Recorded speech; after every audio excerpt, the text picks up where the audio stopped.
The Burmese army on May 16, 2019 reportedly launched a counter-insurgency operation at 4 mobile camps of the banned militant outfit United Liberation Front of Assam Independent Ulfa 1 at Huawei in Konyak region and on an ASEAN IMK camp at Hasik region. No casualties have been reported so far. The cadres reportedly fled the spot after the attack. The arrested Ulfa Pro-Talks faction leader Pranamoy Rajguru and Assamese actress Jhanabi Saikia will be present in court today. Rajguru, who had joined the rebel group in 1986, was lodged at Latasil Police Station and Saikia at Panbazar Women Police Station. Rajguru and Saikia were arrested on May 16, 2019 in connection with May 15, 2019's grenade blast in Guwahati, in which 12 people including 2 SSB personnel were injured. A social and political activist and independent parliamentary election candidate from Sikkim, Pasangji Sarpa, has launched a social awareness campaign, I Am 371F, in Gangtok yesterday. The main objective of this campaign was to reach out to every Sikkimese to apprise them about the intricacies of the special provisions guaranteed to Sikkim by the Indian Constitution and to empower them to stand up and take a decision for the future of Sikkim. The Meghalaya government has decided to constitute the Meghalaya Farmers Empowerment Commission for the benefit of farmers in the state. The proposal to set up the commission was approved by the state cabinet during its meeting chaired by Chief Minister Conrad K. Sangma yesterday.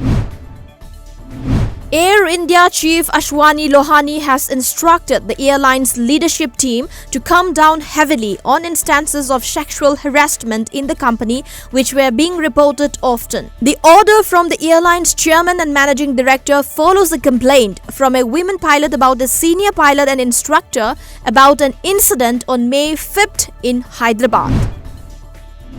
Taiwanese legislators are scheduled to take a decision on legalizing same-sex marriage, marking a potential first in Asia.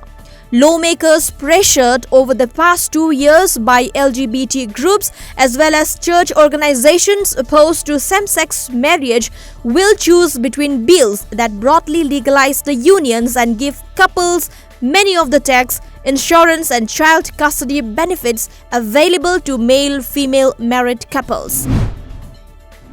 Oxford dictionaries said that the word moduli, used by Prime Minister Narendra Modi's critics to take a swipe at him, is fake and doesn't exist in any of its dictionaries. The world's most recognized English language dictionaries tweeted a day after Congress President Rahul Gandhi used the term to take a dig at Modi.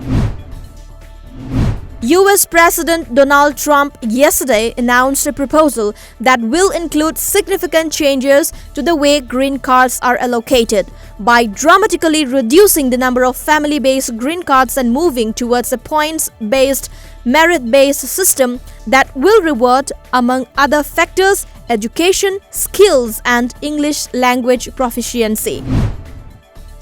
Iran's foreign minister had yesterday said that sanctions imposed by the Trump administration are unacceptable, but that his country is committed to an international nuclear deal that has steadily unraveled amid rising tensions. On a visit to Tokyo, Mohammad Zarif defended Iran's right to respond to the US pullout from the nuclear deal last year and the imposition of sanctions.